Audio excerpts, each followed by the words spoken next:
सीतारामचंद्राभ्यां नमः। श्रीमद् वाल्मीकि रामायण अरण्यकांड 33वां सर्ग। शूर्पनखा का रावण को फटकारना। उस समय शूर्पनखा श्री राम से तिरस्कृत होने के कारण बहुत दुखी थी। उसने मंत्रियों के बीच में बैठे हुए समस्त लोगों को रुलाने वाले रावण से अत्यंत कुपित होकर कठोर वाणी से कहा, राक्षस राज, तुम स्वेच्छाचारी और निरंकुश होकर विषय भोगों में मत वाले हो रहे हो। तुम्हारे लिए घोर भय उत्पन्न हो गया है। तुम्हें इसकी जानकारी होनी चाहिए थी, किंतु तुम इसके विषय में कुछ नहीं जानते हो। जो राजा निम्न श्रेणी के भोगों में आसक्त हो, स्वेच्छाचारी और लोभी हो जाता है, उसे मरघट के आग के समान हे मानकर प्रजा उसका अधिक आदर नहीं करती है। जो राजा ठीक समय पर स्वयं ही अपने कार्यों का संपादन नहीं करता है, वह राज्य और उन कार्यों के साथ ही नष्ट हो जाता है। जो राज्य की देखभाल के लिए गुप्तचरों को नियुक्त नहीं करता है, प्रजाजनों को जिसका दुर्लभ दर्शन दुर्लभ हो जाता है और कामनी आदि भोगों में आसक्त होने के कारण अपनी स्वाधीनता खो बैठता है, ऐसे राजा को प्रजा दूर से ही त्याग देती है। ठीक उसी तरह जैसे हाथी नदी की कीचड़ से दूर ही रहते हैं। जो नरेश अपने राज्य की उस प्रांत की जो अपनी ही असावधानी के कारण दूसरे के अधिकार में चला जाता है, उसे पुनः अपने अधिकार में नहीं लाते, वे समुद्र में डूबे हुए पर्वतों की भांति अपने अभ्युदय से प्रकाशित नहीं होते हैं। जो अपने मन को काबू में रखने वाले एवं प्रयत्नशील हैं, उन देवताओं, गंधर्वों तथा दानवों के साथ विरोध करके तुमने अपनी राज की देखभाल के लिए गुप्तचर नहीं नियुक्त किए हैं। ऐसी दशा में तुम जैसा विषय लोलुप चपल पुरुष कैसे राजा बना रह सकेगा। राक्षस, तुम्हारा स्वभाव बालकों जैसा है। तुम निरे बुद्धिहीन हो, तुम्हें जानने योग्य बातों का भी ज्ञान नहीं है। ऐसी दशा में तुम किस तरह राजा बने रह सकोगे।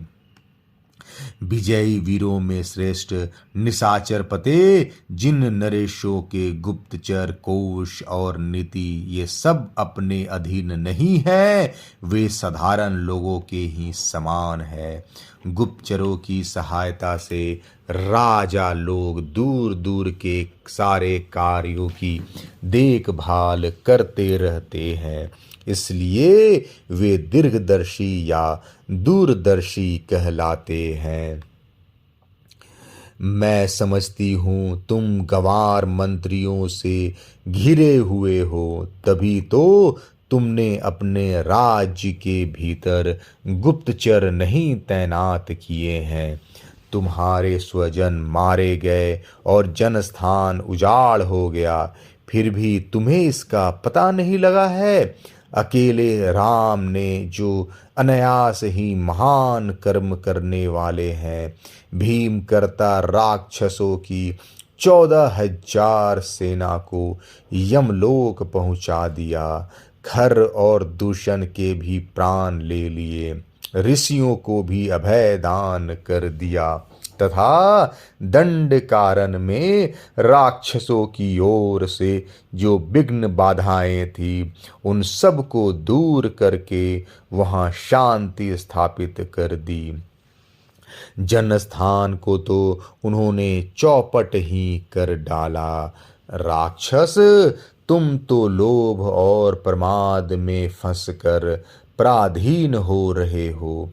अतः अपने ही राज्य में उत्पन्न हुए भय का तुम्हें कुछ पता ही नहीं है।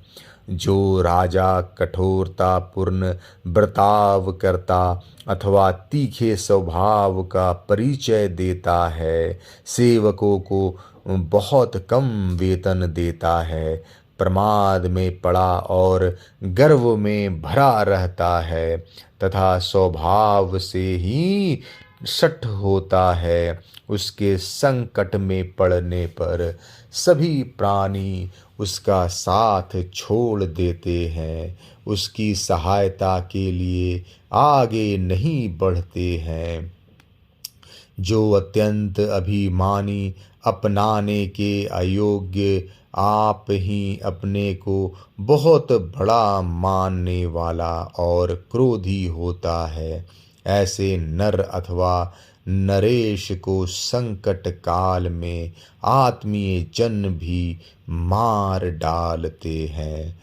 जो राजा अपने कर्तव्य का पालन अथवा करने योग्य कार्यों का संपादन नहीं करता तथा भय के अवसरों पर भयभीत एवं अपनी रक्षा के लिए सावधान नहीं होता, वह शीघ्र ही राज्य से भ्रष्ट तथा दीन होकर इस भूतल पर तिनकों के समान उपेक्षणीय हो जाता है।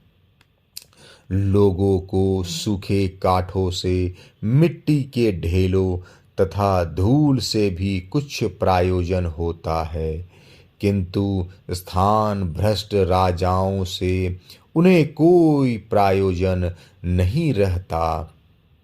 जैसे पहना हुआ वस्त्र और मसल डाली गई फूलों की माला दूसरों के उपयोग में आने योग्य नहीं होती, इसी प्रकार राज्य से भ्रष्ट हुआ राजा समर्थ होने पर भी दूसरों के लिए निरर्थक है।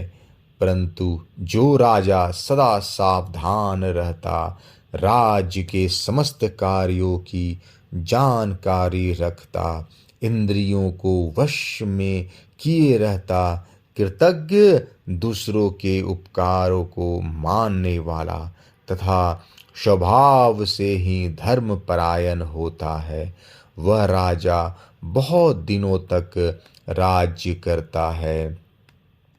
जो स्थूल आँखों से तो सोता है, परंतु नीति की आँखों से सदा जागता रहता है, तथा जिसके क्रोध और अनुग्रह का फल प्रत्यक्ष प्रकट होता है, उसी राजा को लोग पूजा करते हैं। रावण, तुम्हारी बुद्धि दूषित है और तुम इन सभी राजोचित गुणों से वंचित हो, क्योंकि तुम्हें अब तक गुप्तचरों की सहायता से राक्षसों के इस महान संहार का समाचार ज्ञात नहीं हो सका था। तुम दूसरों का अनादर करने वाले, विषयासक्त और देश काल के विभाग को यथार्थ रूप से न जानने वाले हो। तुमने गुण और दोष के विचार एवं निश्चय में कभी अपनी बुद्धि को नहीं लगाया है, अतः तुम्हारा राज्य शीघ्र ही नष्ट हो जाएगा और तुम स्वयं भी भारी विपत्ति में पड़ जाओगे। शूर्पणखा के द्वारा कहे गए अपने दोषों पर बुद्धिपूर्ण विचार करके धन, अभिमान और बल से संपन्न वह निशाचर रावण बहुत देर तक सोच विचार एवं चिंता में पड़ा रहा।